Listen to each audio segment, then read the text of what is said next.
Hey guys, Cameron here again, and today I want to talk to you about my favorite backpacking stove. This is the beer can stove from Ultralight Outfitters. It is a great stove if you're getting into backpacking or if you're getting into ultralight backpacking and you need to boil water in the backcountry. This is an awesome stove for you.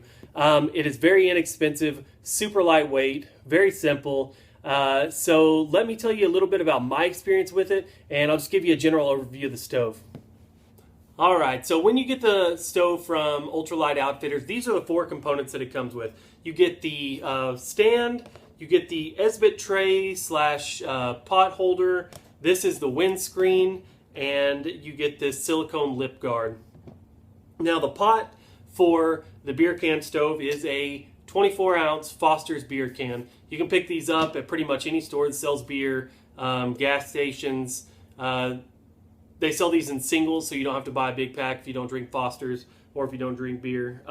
So basically what you do is crack it open, drink it, or pour it out if you don't like beer, and then use a safety can cutter to cut off the top rim. I didn't have one of those, so basically what I did was make a rough cut inside, and then I used a Dremel tool to smooth it out, and all the edges are completely smooth. So basically what you're getting is just the rim around the top and nothing in the middle. And this is what's going to make up your pot, very lightweight. So you are going to slip the silicone cover over top of that, and that's basically so you can use this as a mug. You can drink hot beverages out of it, tea, coffee, whatever. And if you're not going to drink that, you don't really need this silicone. All right, so to assemble your stove, you're going to take your pot stand. Now, this has little grooves in the top section of the stand, so that way you can tell which way it needs to be turned over. The other side is just a complete circle. So put the complete circle down with the one with the grooves on top. That'll be up. And then you'll take your Esbit tray pot support and you just slide that right over the bottom. And you want to slide that in to where the bottom of the can is about even with these grooves here. And now you just line up the wires on the stand with the grooves on this other stand, and it just slides right in and it sits just like that. So what that does is it gives you a small gap down here. This is where your solid Esbit fuel is going to go, and it's about the perfect gap for the flame to come up over the stove. Now, once you get the Esbit lit, you can put the windscreen around there, or if it's windy, Esbit is kind of hard to light in the wind. What I do is I put the screen up and I turn it toward the wind, say the wind's blowing from this way, and that gives me a good wind barrier to be able to light my Esbit fuel. Now, what Esbit is are these little white tabs, and you'll see this. I think they might sell them at Walmart. They definitely sell them at places like Academy, Dick's, any major sporting goods store. You can probably also get these online. And what these are solid fuel tablets. So what this allows you to do is you can carry exactly how much fuel you'll need. Basically what I do is every time I need to boil water, I bring one of these tabs for that. So if I'm boiling dinner, I got one. If I'm boiling water for breakfast, I got another one. And then I always add one just kind of for insurance. So if I'm going on an overnight trip where I need to boil water for dinner and boil water for coffee in the morning, I'll go ahead and bring 3 of these just in case. And the great thing about these is once your water starts boiling, you can blow these out and they stay stuck to this tray, and then you can relight them the next day. So it's not just a one-time use deal. They'll burn until they completely burn up. Now, this stove is very lightweight. Let me throw it on my scale real quick. So for the stove and the pot, let's see, that's 2.5 ounces. Throw the windscreen on there, 3.95 ounces. So the complete setup is under 4 ounces. So I just want to give you a closer up view. This is what I'm talking about on this stand. These are the grooves that I was talking about. This is the side you're going to put up, and this complete circular part, that's the bottom that goes down.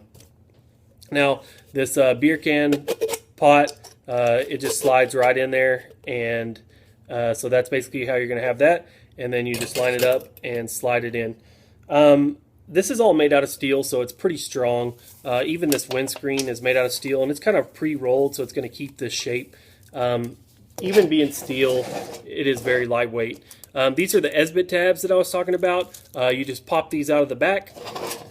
I'm not going to take this one out, but what you'll do is once it's out, I kind of lean it up on the tray like this over, and I use matches. You can use a little mini Bic, and you'll go ahead and light it right here. Just hold your flame under there. It takes just a little bit to get going, and once you get going, then you can use a stick or your match or whatever and push the tab the rest of the way down in here and pull your windscreen around, and just throw a piece of tin foil or some kind of small little lid on top. Boil time on this stove isn't extremely fast. If you're used to something like the jet boil and you have to have water boiling that fast, then this stove is probably not for you. But if you don't mind sitting around camp for just a little bit, I'm talking less than 10 minutes, this will get your water boiled. Now, this pot obviously is a 24-ounce can. I only ever boil maybe 16 ounces would be the most water I boil in here. And most Mountain House meals, they take, I think, a cup and a half, so 12 ounces of water, and that'll boil pretty quick. Now, one last thing about this that's pretty cool is the way it packs up. So you'll notice the Esbit leaves this black residue on the can. That's just the way it burns. It's not bad or anything, but it will get on your stuff.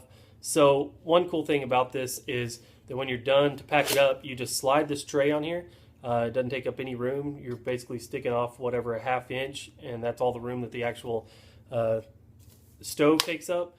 Take this, wrap it around here, around the can, and then take your stove stand, and you kind of have to work it in just a little bit, but it'll stretch out just enough to be able to slide it all together. And this is it packed up. This is your stove and everything.